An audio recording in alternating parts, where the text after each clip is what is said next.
everybody. Welcome to ToRAISE Questions Doula podcast. This is Melanie Headley. I'm here with Thérèse Hakoun. Thérèse is the executive director of ToLabor, which is an international doula training and certifying program. Hi. Hey, Melanie. How are you doing? I'm good. How are you? I'm good. I have had 2 workshops back to back. Have this weekend off, which is really great. That's nice. And then I go on a whirlwind of a tour, it feels like. But so this feels like I'm coming back into earth for the moment, which feels nice. Into the weekend. That's good. Yeah, which weekends don't really mean much to me. But well, ones that you're not traveling on. That's what it feels like. Like now, like, oh, I have an actual days off. Yeah, I don't have to work. good. Yeah, so that's nice. And how are you doing? I'm great. I've had the week off of my day job at the hospital and been able to kind of organize my house. Well, at least you made an attempt, right? Right. I've made an attempt. Yeah. I've bought things from Target to organize. And then tomorrow is your last day without the kids at home to be able to finish, right? No, there is no school tomorrow. Oh. We, here in Richmond, we have a really awesome opportunity for our city, but we've been hosting the UCI Cyclist World Championships. So Right. there are lots of roads closed and tons of amazing bikers going through town. Which the Melanie legs has on been, these people, it's crazy. Yeah, Melanie's been posting about their physiques. Yeah, they're quite nice. But so it's made it hard to navigate the city as far as buses go. So they decided to close school tomorrow. We've got a half day today. Oh, okay. I didn't know today too. Yeah. Well, and for us, and I know this is true for other parts of the country, but not everywhere. We're getting that nice beginning finally of autumn weather, which it now officially is autumn, which is lovely. You're wearing a sweater. I am, and a pair of pants, Yay. like just normal. Yeah, I love sweater weather. Me too. Yeah, I And look forward. boots. Yeah, well, I still have my flip flops on, but it's always that's my hardest transition is going from, like my sandals, flip flops to shoes. And my feet are always cold, but making that commitment to now wearing shoes and no longer sandals is really, really hard for me. Every year, I'll be really cold and I'll still have bare feet, in essence. Weirdo. So I have too many boots to ignore. So I get very excited about I love getting the idea collection out. Are they big, short boots or long boots? Oh, they're everything, Trace. Because I have what I call cows, not calves. And Stop. Well, I do. I've always just had, no matter what size leg I have, my calves are they're good size calves. And I've always said they were cows. And it makes it hard for me to wear boots. I'll find you some boots. Yeah. Don't you worry. But they have to be vegan, though, too. They have to be Gotcha. non-leather. And because I like the idea of wearing boots, but the size that will fit over my calf sometimes is too big for my feet. All right. That's my homework. Okay. I'll send you some pics. And then I also kind of feel like I'm too old to be wearing Oh, my goodness. Well, you don't want to look when you dress. I'm attracted to younger looking clothing, but then I realize maybe I don't know. I don't know the rules. I missed out. My mom says the same thing. She says the same exact thing. Well, you have to check in with my adult daughters frequently and say, is this okay, like what I'm wearing? Boots are for everybody. Yeah. I'll find some for you. Okay, cool. Yeah. Okay, so today I am really excited about what we're talking about. Me too. We've got 2 guests coming in. Yep.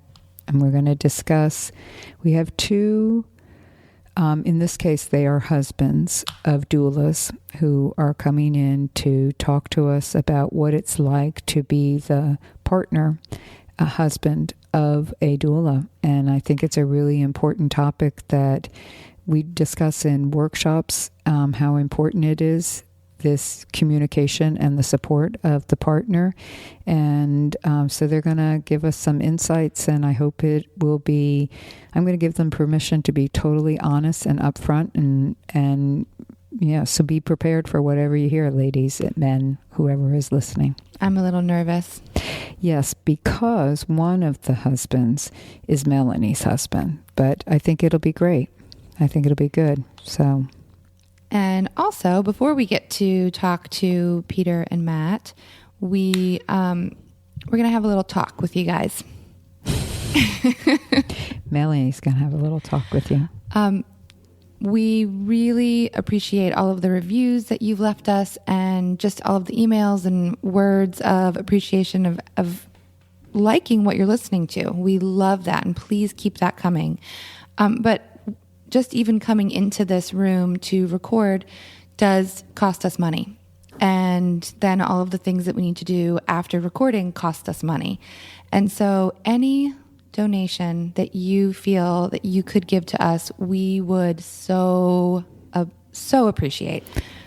Absolutely. And, we already have received donations, so thank you so much to those who have taken the little bit of effort that it takes. And I say that, I know it takes some effort to do, to go to the to Labor our website and donate, and we'll give you specifics on that. But it's, I don't want it to go without saying what Melanie just said, how important it is to us that you like this podcast, and we feel people really do. We get great feedback, both verbally and by email, and then the iTunes reviews, which I'm going to push that as well.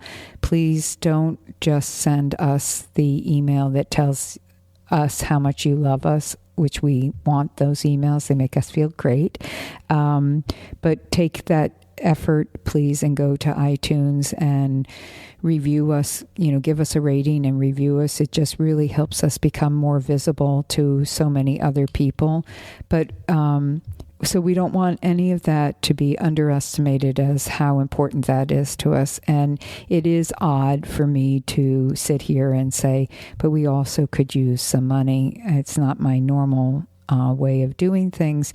Yet at the same time, I feel comfortable just letting you know that any kind of donation, and we're talking $1, $5, $20, $15, $50, $100, what $1,000, $10,000. Hey, that's great. Whatever you want to donate, we welcome, only because we do produce this and there are costs involved, and we love doing it. But we also know that the truth of the matter is what we're giving is really invaluable input, and we hear it from people all the time. And consulting fees are really high if this were something that we were asking you to pay for, and we don't want to do that, but we'd love your donations to help support the work that we're doing, and so we can continue to do it to offset the costs. And so the donate button is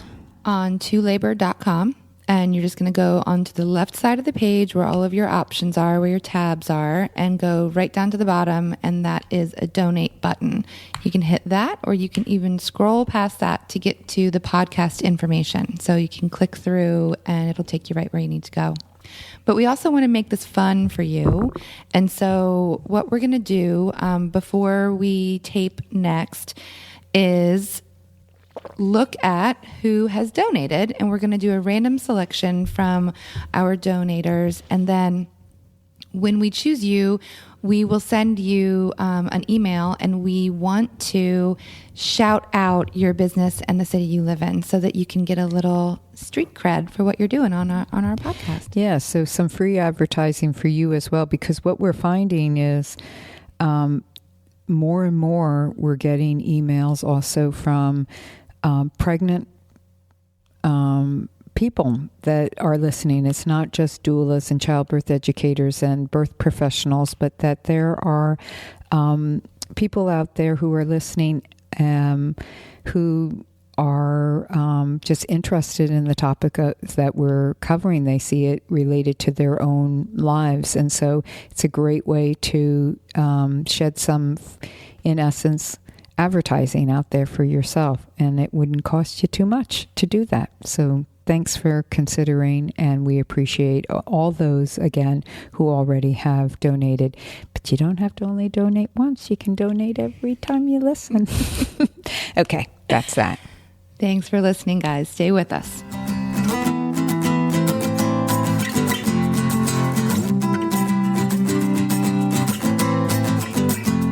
Hi, everyone. We're back. And today's topic, as we mentioned, is going to be, we have two guests. We have Melanie Headley's husband, Peter Headley, and we have another doula whose name is Jenny Fisher, and her husband, Matt Fisher, has come in also to talk with us. And Matt, you wanted to mention about... Well, first, Matt is our editor. Yes. Thank you, Matt. Thank you, Matt. You don't get to hear all of our outtakes that Matt gets to hear when we're apologizing to him and laughing for making him do some work. Or somebody burped. It's never me. But Matt also used to have his own podcast, which is really cool. And so go check out his older episodes. And that's called Life Leave Me Alone. Is that on iTunes? It is. Yeah, you can just search it on iTunes. Cool. Great. So... here's what we're talking about, and we just really feel strongly that you should be honest in what you want to say. So I guess the first question, and you guys can take turns, talk at the same time, however you want to do this. When Jenny came to you and said, I've decided to be a doula and I'm going to be doing this work, I'm going to be on call, and I will be called out at undetermined times. I can't tell you what day that'll happen, what time of day it will be, and you'll have to be in charge of our children, our life, until I come back from that birth, which I have no idea also how long that will be. Honestly, what was your first thoughts about being the supporter of the woman who was going to be doing doula work? You go first, Peter. I'm going to throw you under the bus on this one. I'm Peter Headley, Melanie's husband. We have 4 kids, and they're all, I guess, under 11 at the time, or under 10. Mm. And it was, okay. Sort of, it was hard. It was really difficult. I felt like I had to, at that point, I had to make the money. I needed the time for the work, and we have bills coming in, and you're off, doing at any time, and I have to drop what I'm doing and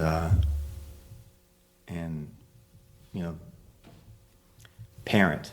Yeah, because what do you do, Peter?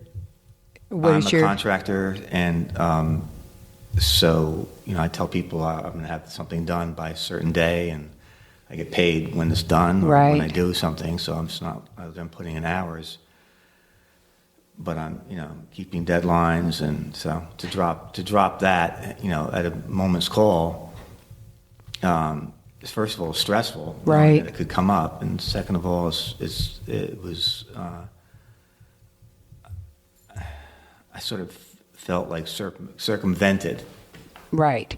So, because on the one hand, it sounds like, well, if you're a self-employed contractor, you have flexibility. So that makes it, in many people's eyes, like, well, that's great, because then he can choose when to be there, when not to be there. But you just brought up the really valid point that you have customers who expect you to show up, and even though there's flexibility in one vein, there really isn't, because of the expectations and the money that has to be made. Yes. So, yeah, there's that layer of stress right there.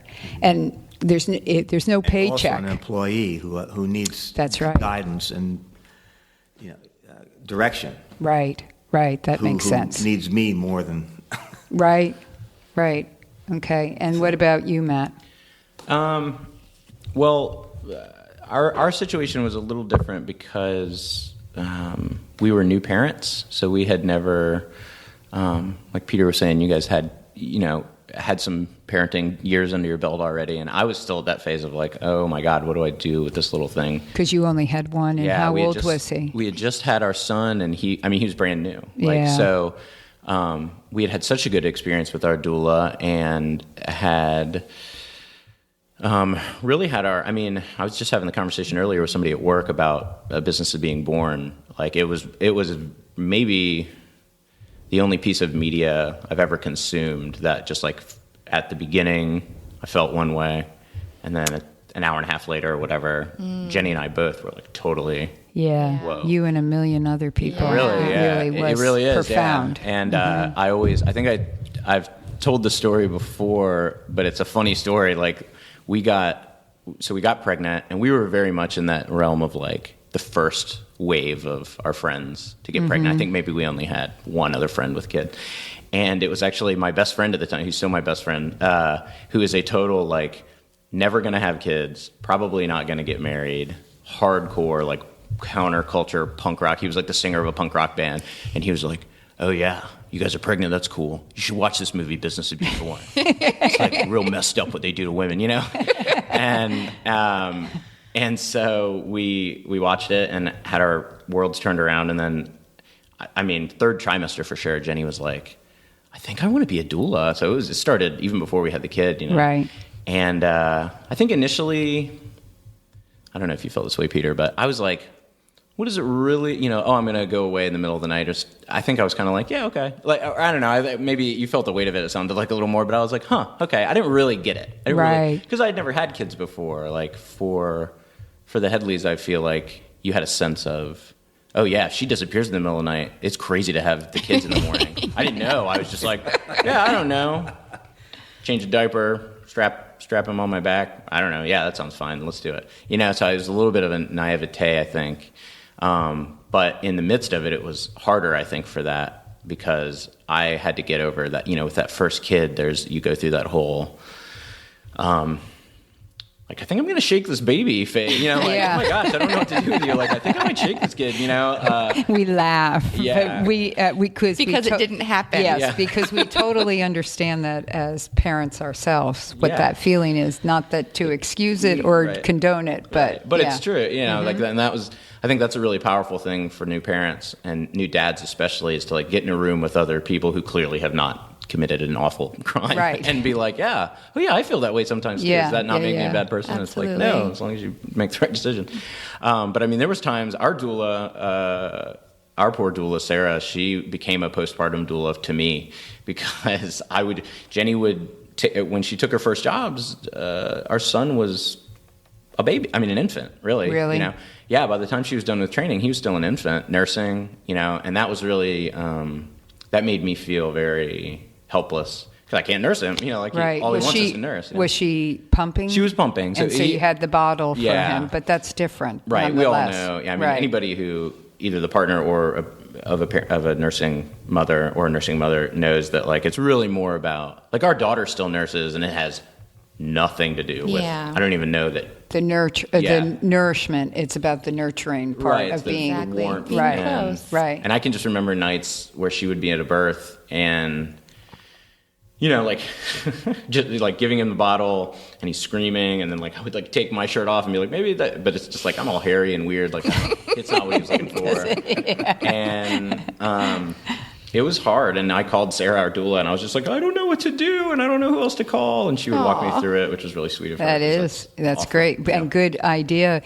And as far as your job, how did it impact? Because with Peter being self-employed, you're employed? Yeah. So I definitely have corporate masters to answer to. Yeah. Who, probably so like one of the points of this podcast is to increase awareness and how can you explain to like some CEO who's kind of a jerk anyway? you know, like, how do you explain to like a table of old white men that like, you're going to stay home? Yeah, suddenly, you know, you can't. I don't. So did you miss days of work as a result? Occasionally I would. And this was, so now, I'm trying to think what we did. I don't even know. We don't have parents around. Our parents are very You've far blocked away. it out. I know. Seriously, it's like a car wreck. Like, I don't even remember. I think that we would occasionally have people come over from church. We had a pretty good network of people at the church that we went to that also didn't fully understand what was going on. Right, but they just knew I needed help, so they would come watch him. We lucked out. She didn't take very many births. I just remember the ones that she took were mildly traumatic for me. So initially, it sounds like you, Matt, were feeling like, oh, I can do this. And then the reality set in. With you, Peter, the reality set in almost immediately because, as was pointed out, you already had a family. You already understood what it took to hold this family together. And, you know, Melanie, I'm sure, like most, you were a stay-at-home mom at that time, basically, right? You didn't have an outside job. Well, I was a childbirth educator already and lactation counselor, so I would work, but I would have it scheduled out. Right. And so, you know, Peter would also listen to me come home and share birth stories and talk about birth. So he really did have a good idea of how long I could potentially be gone. Right. So the reality was there.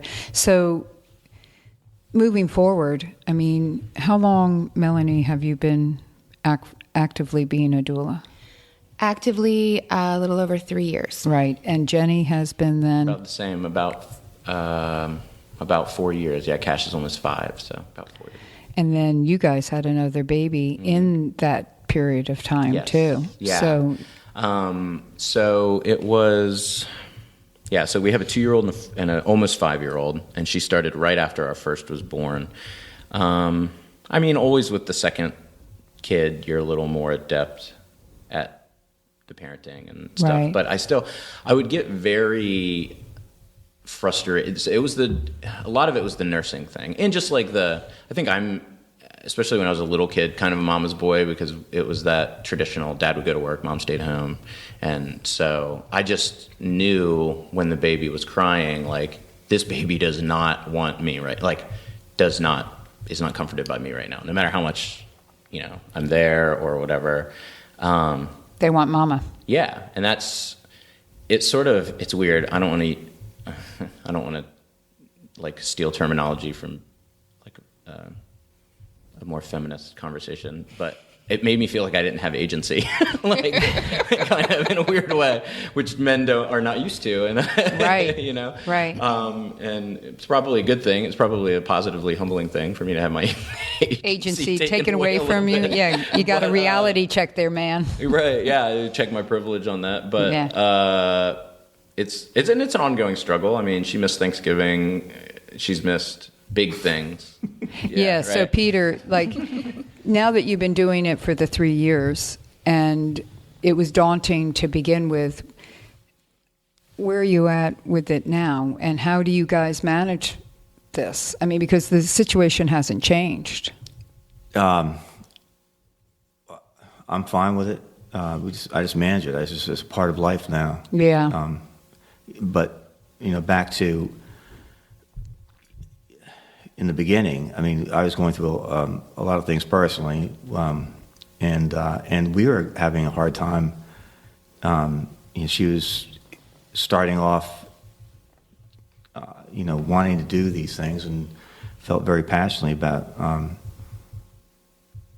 taking birth education to the next level and wanting to be professional at it, and getting into a hospital, and that's all well and good, but on the back side of it, where's the money coming from initially? So, I mean, it was that rollover, constant, my old schoolness thinking of where's the money coming from for the next bill. So, right. But, there was, it got to be funny because we had New Year's plan set for this couple coming back, great friends of ours, just flying into Wyoming and having a New Year's, intimate New Year's party. 3 couples, one of them being our friends and the other couple being their friends. So, and we set this whole thing up, and she's got to go to the birth. So she comes. Poor guy. But it just got to be a little humorous after that. Okay, we can have all these plans set up, but it might not work out. So. Yeah, that recently happened to us too. Like, we had a housewarming party, and she had to go to a birth. So, 25 people were in our house before 9 o'clock, before 10 o'clock in the morning. It was like a brunch thing, and I was just like, I don't know what goes in a bowl. Like, I didn't know how to set up. Were they all her friends too? Yeah, mostly. Yeah. Yeah, and then there was oh my gosh, yeah. But the money thing too, I think is, and that's true for I feel like it's true for any marriage, no matter what, or any partnership rather, and we were in that situation. So Jenny and I were in the opposite situation before we had kids, where she was making most of the money and I was in school and just not bringing in a lot of money, but I was, I was not bringing in a lot of money, but I was doing security and just doing odd jobs. It wasn't like I was doing something I was passionate about, right? So when it flipped and she was doing something she was clearly passionate about, and I was bringing in the money doing something, I was in corporate sales. It's not necessarily passionate. Be wary about. of anyone who's passionate about that. That's a constant struggle. It's it makes me feel kind of. I always say it's kind of like she's in a band. Why do you get to go and you get to go on tour? I know it's hard because I used to go on tour. That was our situation when I was. Right. It's hard, but it's hard to explain to somebody yeah, I'm doing what I love, and it's hard and it's work, and I get paid for it, but I don't get paid much for it comparatively to a big corporate job or whatever. It's complicated. It's I think it's an amplification of the doula life. It's an amplification of that dynamic that I think happens in a lot of partnerships. Yeah. I do too. And I think that anytime you have people who are both are working outside the home, it gets complicated for your family life, period, and how you negotiate all that. I think the issue with being a doula is the unpredictability of it. I mean, at least with other jobs, okay, I've got to be here at this time and you've got to be there at that time. So how are we going to figure out who's going to be taking care of things? But I know, having done this work forever in a lifetime, and how I felt the stress of balancing that out as the person who was doing the work. I also was constantly thinking how it was impacting the person that was left behind, which would have been, my partner, and then my kids at the same time. How are they doing with my absence? And what I would think was, well, at least they're with the person who also loves them. Yeah. And that would make me feel okay, but then I think, but they're really pissed off at me right now. So I hope they're not letting the kids know how they're not that happy right now. Yeah. That, because in my first relationship, when I first started doing this work, my husband was a contractor like you, Peter, and there was that freedom where he could come home from doing his mural, but at the same time, there wasn't that freedom. It was a total illusion of it.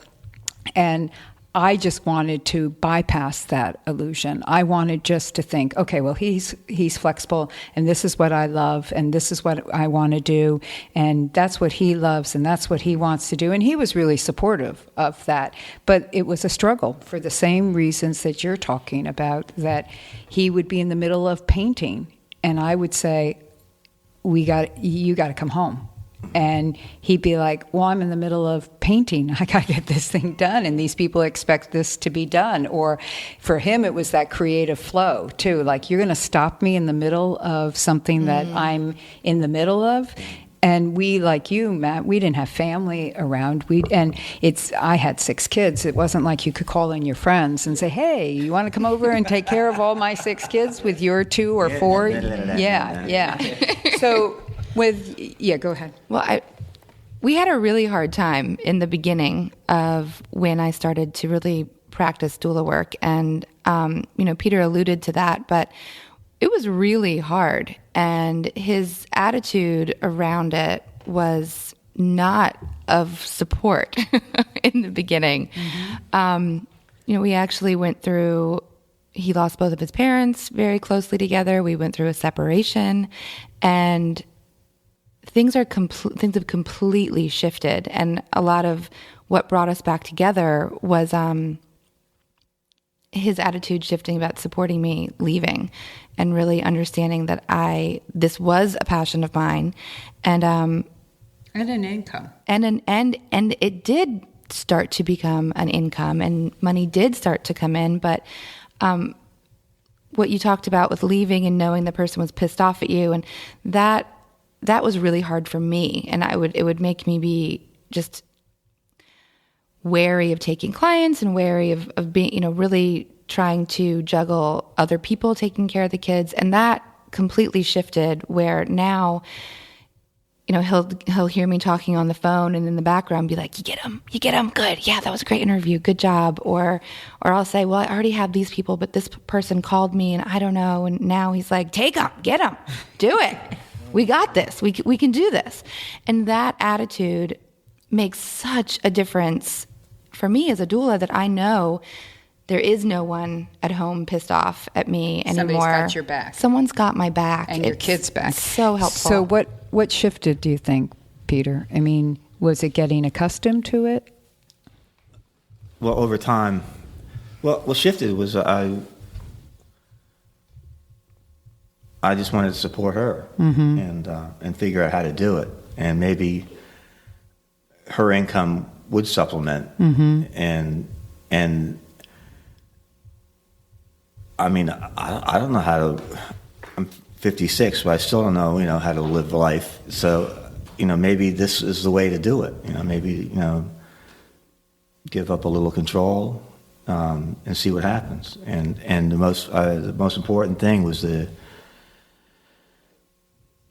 just the kids and our relationship. So. I feel like it really gave you more confidence to parent, where before you were the one that was out of the house, and then you were kind of thrown into the chaos of the 4 kids. I think so. You've become such a really great dad. Yeah, don't you think that definitely it was that unknown territory? Oh, absolutely. And now they like hair. Got 2 very hairy guys. Yeah. That's it. But yeah, so it built your confidence also as a parent, right? Yeah. Yeah. I mean, I do think that's and this is probably too general, but I'm going to risk saying it anyway. I think that most people, even in what they feel are going to be equal partnerships in their relationships, when the baby is born, especially if it's a breastfed baby like you're talking about, Matt, the woman is going to be the person who's going to be the primary care provider. And the partner is going to allow that to happen because they see that that's what's necessary and that's what works. And also, I think there's an aside to that too. Great, it's your job, not my job. Kind of like, I'll just let you take that all on. And I think there are a lot of the other parent who can feel like, I hear this all the time. People will come to workshops. Women will come and they have a family, they have kids.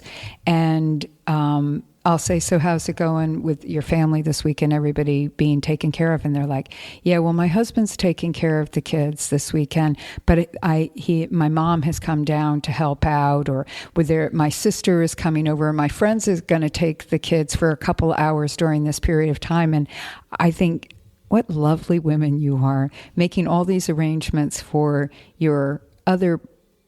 for the other parent that you don't get every day of your life, but it's for that unfamiliar territory.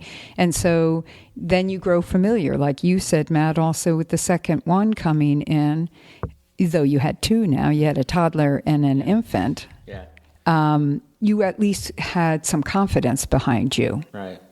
Yeah, and it was funny. I always thought of myself, I've wanted to be a dad for a very long time.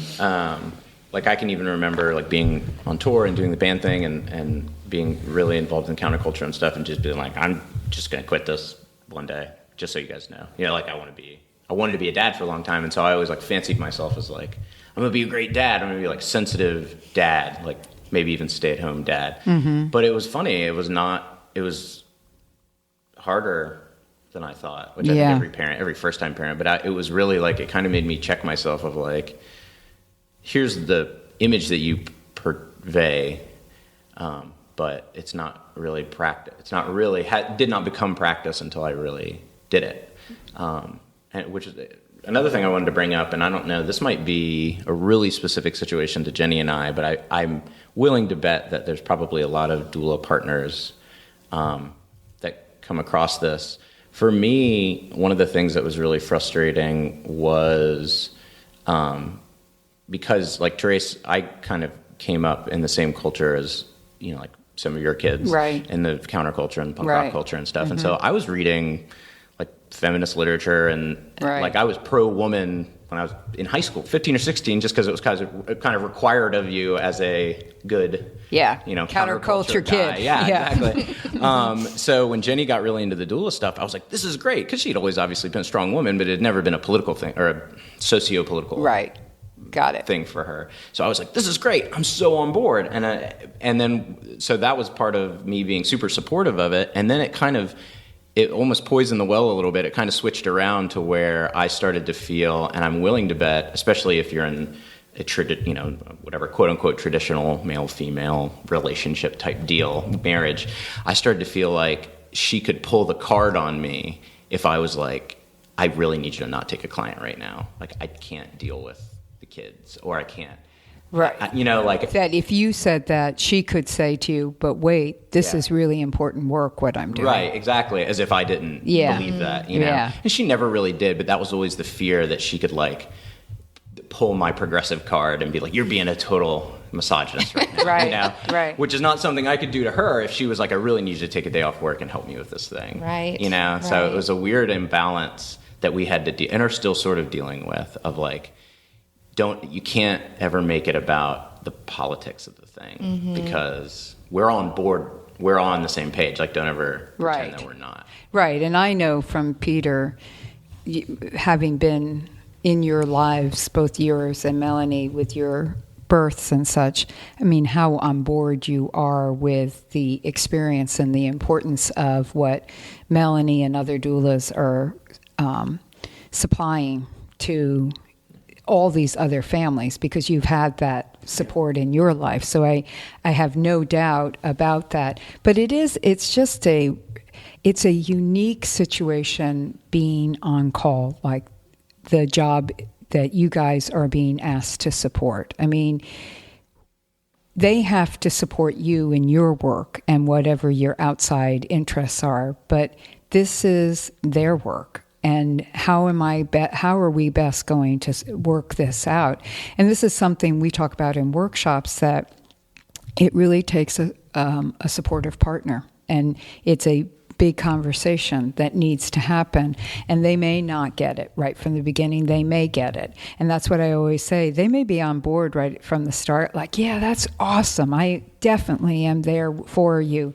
And then the reality hits, and they're like, well, wait a minute, how does this work? Or they may be like, oh my God, I can't how are we going to figure this out? And then they get accustomed to it and see, okay, it does work itself out. Or it may not be the time in your lives to do this kind of work because they can't. Logistically, it doesn't work. I mean, I know women who want to do this work whose partners, their jobs make it impossible for them to be on call. They cannot, it's just not feasible for them. And so they have to find other avenues with it. Go ahead. Well, the on-call period is really tough. I mean, you can't go out of town.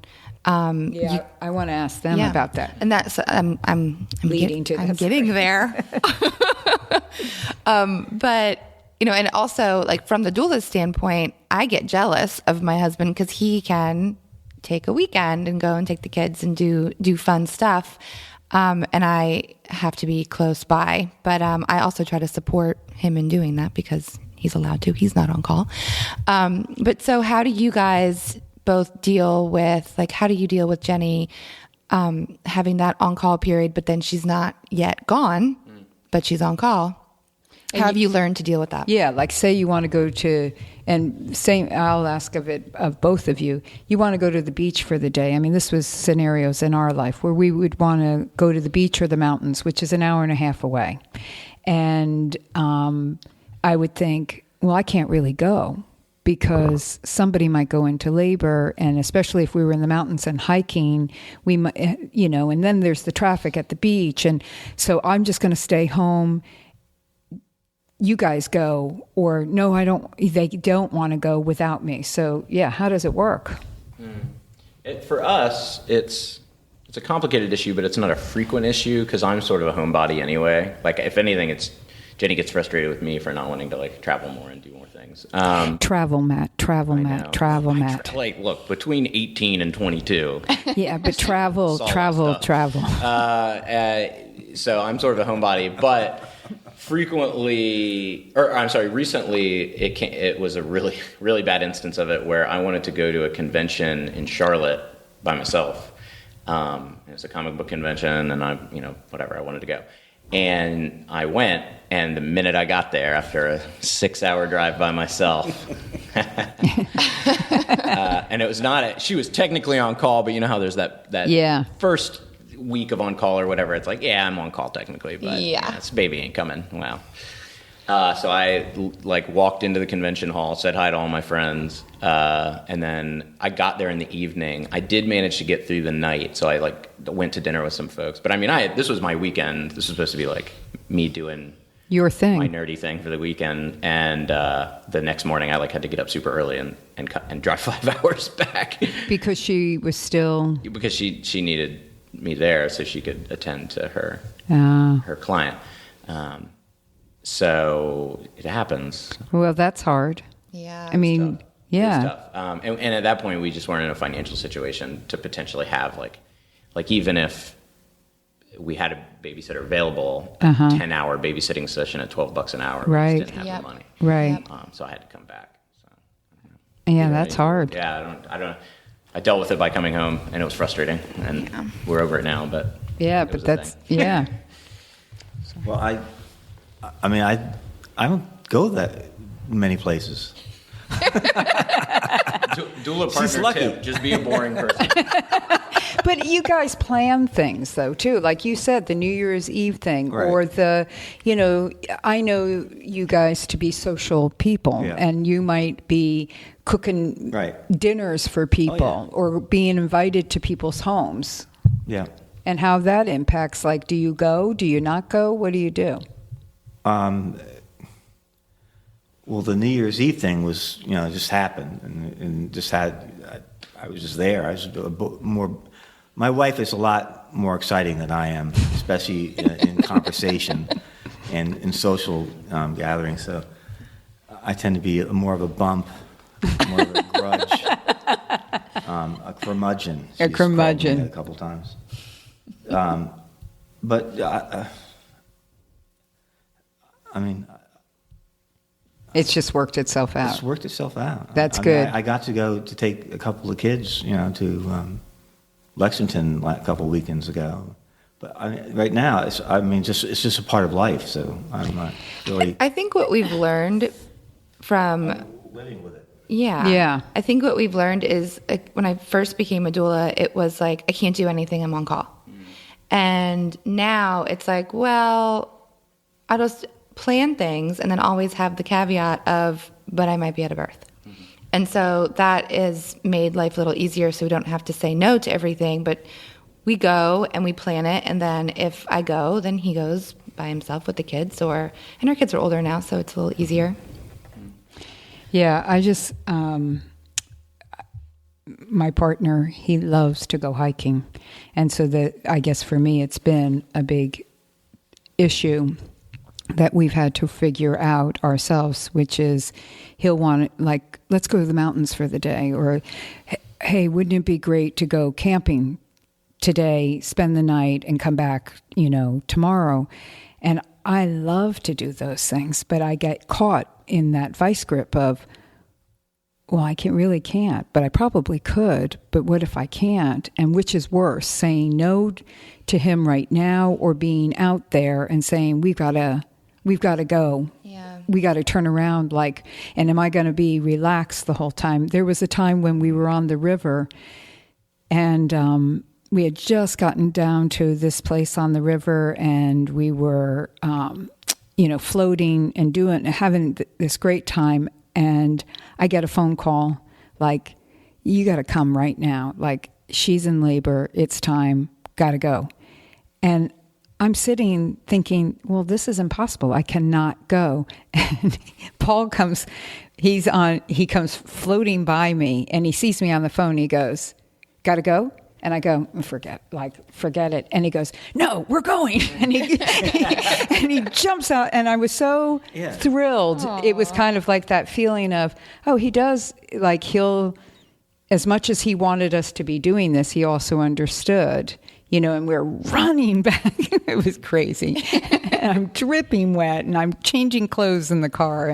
And I got to this birth on time. But at that moment, I felt caught between my relationship and my job. Like, which one is what gets sacrificed here? And I'm caught in the middle of not wanting to disappoint anybody. And I know that that's what he felt too. Like, he's disappointed that we're not going to complete this adventure we're on, but he also doesn't want to disappoint me for keeping me from doing what I need to do. And financially, it means money. If I don't go, I don't get paid. Kind of like what you said, Peter. If you don't show up at the job, you don't get paid. Right. If I don't go to the birth, there's no money coming in either. And we're dependent on that money coming in too. So it's the whole balancing of it. What is the input to the doulas who are listening? And I found out now there's a lot of doulas partners who listen to this with them as well, which I think is awesome. And even that they might say to their partner, hey, this is a good episode for you to listen to. What kind of input can you give? I mean, as if any, besides what you've already said, how to approach this with, how to approach this with their partner. I saw Matt, and I saw you post on Facebook something about 15 hours into the labor, or something, 15 hours into the birth. And then later you posted, I guess I'm spending this Saturday night by myself. Anyone want to come over? And then the next day it was like hour 36 or something like that, And so I could see, oh my God, this guy is going through the trials and tribulation of this. We think as the birth assistant how endless this birth is. Like, oh my God, just have the baby, please. It's so long. Forgetting that what you were making me look at, Matt, was, again, that what you were going through. Like, you're just stuck with, even though it's a whole different scenario, you're stuck. Yeah, I think for that, it's a weird kind. So you all are doing massage and holding the woman and supporting the partner, and you're tired and you're hungry, and it's physically very taxing, but spiritually very fulfilling. And I might just be hanging out with the kids at the Children's Museum or whatever, but the torture of it is not knowing. We always say it's like if I were a fireman. Like, if I were a fireman, I would just look at you and go, look, here's my schedule. I'm going to be gone for 48 hours. Right. On these days. Right. Whereas, like, it could be a 10-hour birth. It could be a 40-hour birth. It's that not knowing. It's like sitting in a room without a clock. It's like torture, you know? Yeah. And I don't think there's really like a conceptual way to make that better. You just got to kind of love your partner through it and be like, I believe in what we're doing. She'll be home someday, you know, like, and just kind of accept it. And like, I don't know. Well, and there is a spiritual and emotional, you know, taxing as well that doulas go through. And so I just had a conversation with one of my doula friends about this yesterday, who had a really long, really traumatic, hard birth.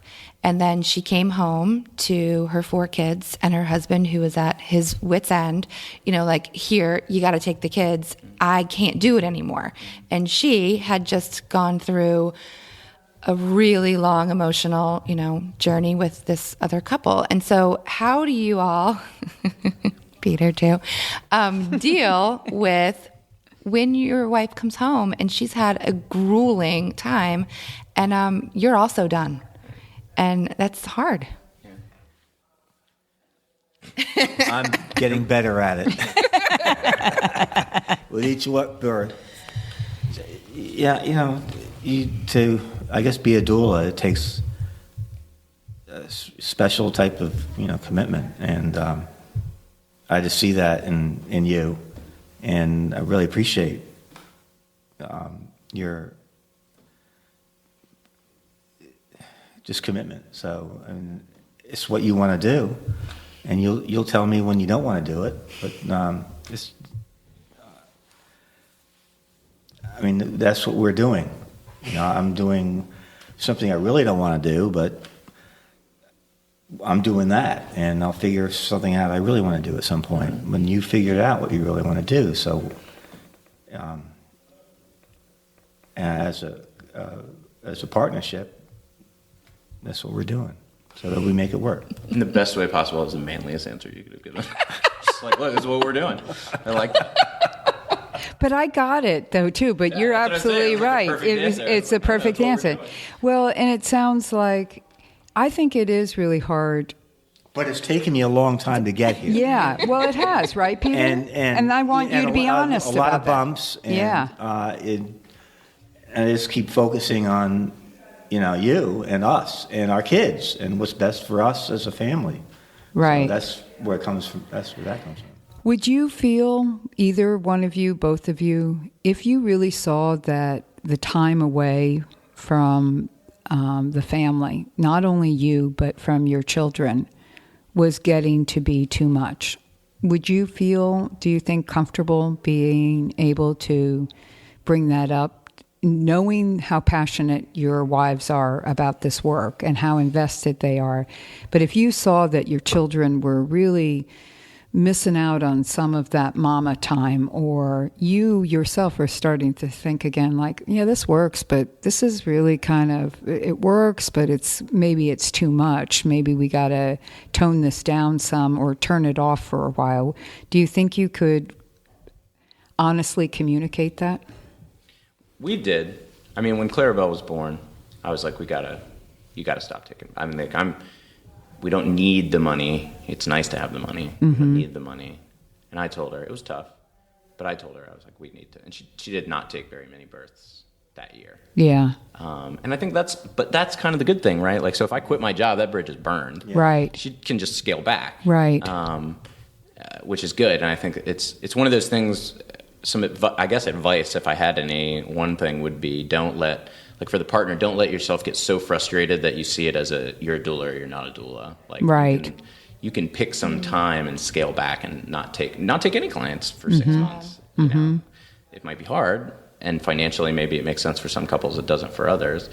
But I think that's the big thing, is it would be like if she looked at me and was just like, no more whatever my thing is.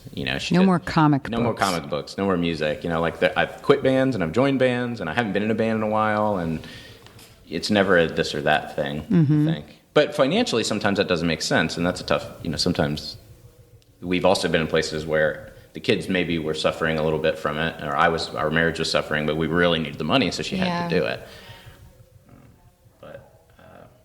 I know for us, for Jenny and I, it is kind of the big red button. Like if I feel like the kids are not connecting or like feeling neglected, I kind of, that's the stop. That's it. That's the emergency stop for sure. And some of that is me personally. Like I grew up, my mom was in the ministry, like youth ministry. She was like a youth minister. So I can remember feeling like, wow, you hang out with other people's kids a lot. Yeah. And that was kind of a thing that I'm still dealing with. Right. So I'm a little touchy about the work being good work, but if it takes away from the family. Right. Yeah. Because my message all the time to the doulas when I'm training is, if you are showing up in other people's lives and you're not showing up in your own, then you need to pause. You need to step back. You need to reconsider, because it's almost hypocritical that you are giving to others what you're not giving to your family, and that's not who you want to be as a role model. So I feel like, as tough as it is, I think it's really important for the partner also to be that objective barometer to the doula, because I've seen doulas who just it's almost, addicting. It is addicting, and I don't think this should be an addiction. I think then it's a disease, and a disease is not what this is. It should remain a passion. I myself have had to take time away from birth work. I'm kind of in that place right at this moment, and it's not easy. I miss it. It's a big chunk of my heart that kind of is like, but it's really good. It's really important, and it's important to and I've had to do that for family issues also in my life. And again, it was never easy, and financially, we were dependent on my income, even if it was just a few births a month or 5 births a month, whatever it was part of what we got accustomed to. So to step away from it is not easy to do either, but I've never regretted it, because you can come back into it. It's not like, oh, well, darn, I missed that boat now. I screwed, it's not the end of a job. You can always just pick it up. There's a lot of boats coming down. They're sure. People just keep getting pregnant. That's what Nancy will go, well, they're pregnant again. I'm like, I know, what's with those people? As she sits here with 6 children. Not it. Yeah. Well, I really appreciate both of you really talking about it and being really honest about how difficult it has been at times, and how you've grown to understand it and really support it. But in the end, to me, what it comes down to everybody who's listening, is these are the conversations you have to have with your partner, with your significant other in your life, because they are the ones who are, in the end, who you want to come home to, who you want that support from, regardless of what your work is. You just want that person to love you and you love them and have that good time together over and above work. Work shouldn't be our whole lives. It should be the other side of that. And that's the problem. I still feel like with doulas, they get too invested in birth work to a place where it becomes the number one, instead of it's a job. It's a job, and it's a tough one, and it's a beautiful one, but it's a job. And if it's impacting your life, just like if either one of you have jobs, you, Matt, or Peter have a job that is just really impacting your family life, you got to look at it and say, is this really good for us? What can we do, or what can we change in this? So it works that way as well. Anything else, Melanie? I just want to really thank you guys for taking the time to come, and it's nice to see you in person and do this too, just across the table from you. Yeah. So I appreciate it, and thank you, Jenny, for giving us your husband for the day. Yeah. I don't want to hijack it. I can edit this out since I'm only giving myself more work, but I really want to ask this question. Yeah. Good. I will edit it out if it's weird. Do you guys find yourself having super bizarre conversations about other people's reproductive systems? Like, that's the biggest weird thing about being a doula partner is like, we'll be sitting there watching Netflix and she'll get a text and I'll just be like, did her mucus plug fall out? I don't even know this person. It's like strangers' mucus plugs are a very big deal for me. So we have a really good mucus story. I dropped my phone in the toilet and I was on call for 5 people. And so I had to call everybody, and it was like 10 p.m. at night. So I had to call everyone and say, all right, if anything happens tonight, call my husband's phone. But then I'll have a new phone by 9 a.m. and I'll text everybody. So nothing happened. And 9 a.m. got my new phone. Everything was great.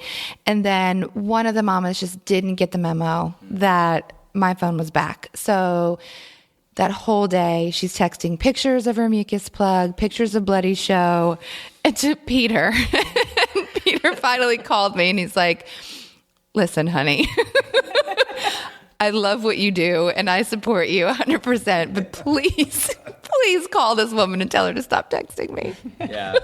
The story Jenny always tells is we were at a party one time and, you take friends on as clients. It's not all just work. And it was a mutual friend of ours, and she's super pregnant, first kid. And her and I somehow, just a party, and we somehow ended up on the porch together chatting, just her and I, her client and I. And I was just like, I wasn't even thinking about it. I was like, so is your cervix softening? I just started asking, like, so how's your cervix? I'm just trying to get a feel for this weekend. Like, I really want to. Because it's the planning. I'm a planner. Can I check you? Yeah, seriously. I should have. And in my head, I wasn't even. See if we can go down the river? So weirded out. Yeah, I was just like, I have a thing this weekend, and I'm just trying to get a feel for what the time was. Oh, that's so great. I mean, it is amazing how much your family, but your partner becomes so knowledgeable about birth and about the anatomy and the whole physiology of it, because it just becomes routine conversations. Oh yeah. Peter would be like, it's too early to go. It's too early. That's the other thing. My opinion is like I have an opinion. Yeah, she's a first-time mom. What was her mom's labor like? Yeah. How do I know that? Paul's question always is, which baby is this for her? Yeah. And how far along is she in the dilation? And I'll say, well, she's about 5 and this is her 3rd baby. He goes, oh, great, you'll be home soon. I go, yeah. And I go, no. It means nothing, honey. He goes, I know, but it could. And I'm like, yeah, no. That's such a guy thing, though. Yeah. I bet like doulas in same-sex marriages and partnerships probably don't have that problem when it's 2 women. Guys are so conceptual about everything. Like, so what's the data? Like, how can because I really want to do this thing on Saturday, and I feel like I can. Well, and your kids too. Yeah, our kids have learned so much about birth, even when they were really little. Mm-hmm. I had when I had our 3rd baby, our 2 older kids were in preschool, and I was just as pregnant as another mom, and so we both had our babies kind of over a weekend, and our kids went back to school, and that older kid of hers said, My baby came out of my mommy's tummy over the weekend. And my daughter was like shocked and looked horrified and said, my baby came out of my mommy's vagina. Did she break out like an alien? Right. And then, of course, I got phone calls from school. We've had several of those. Well, but it is really, though, it's remarkable, though, when your children do grow up with this around them all the time. And because my kids are all grown-ups, they know more about birth than most people who are having children. And they themselves aren't planning on having kids, but my sons, as much as my daughters, can talk about placentas and about labors and about the different aspects of the whole pregnancy year. And it's just by having been around it, and it was just a normal part of our conversations. And they were always interested. It wasn't like I was forcing this down their minds. It was just part of the conversation, and they found it intriguing. And that I appreciate about the normalcy of it. And with both with Happy and Paul, were always left holding the bag, and they had a lot of children to hold the bags for, and especially Paul. They weren't even his own biological children. I mean, that was asking a hell of a lot of this person.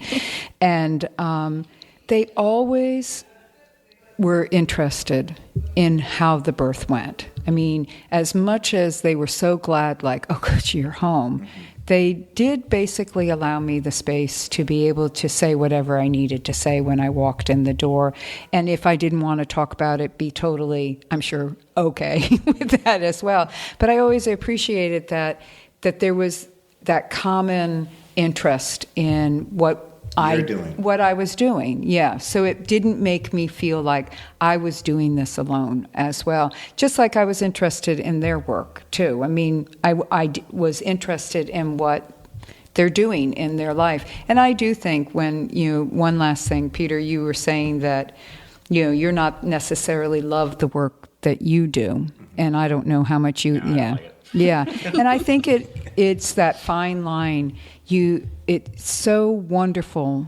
Like Paul has always said this to me, at least you love the work that you're doing. Yeah. I know, ToRAISE, it's really hard work, but at least you love the work that you're doing. And I think that's really hard for him to not love the work that he's doing and see that I am doing something that I really love. On the other hand, I will say as the receiver of that, sometimes I want to slap him and go, just because I love it doesn't mean it's hard. It isn't as hard as anything else. Like it's not harder. Yeah, if not harder. Like I'm damned if I do and damned if I don't with this thing. Exactly. So it's both sides of the story. That's a very real frustration for partners out there. Like, yeah. When you talk to somebody, I just remember this from music. And actually, so now I work at a production company and we make TV and commercials and stuff, which sounds really cool. It's like, I don't like it at all, really, and it's impossible to explain to somebody like, no, it's hard. It's like, yeah, whatever, you do something cool. Yeah, that's it. That's a very real resentment. That's it. Mm-hmm. Yeah. Yes. Well, thank you both again for being here and for supporting these women that I also had a hand in pushing into this work. But no, I'm really grateful. And I think it's really worthwhile to have this conversation because I think doulas need to hear the other side of that story and really recognize it and understand it. So thanks. And partners need to hear how appreciative we are of the support. That's it. That you give us. That's it. Thank you. Thank you. Thanks, ladies. And stay tuned for our tip.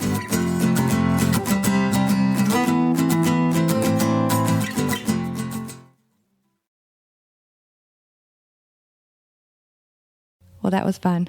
It really was.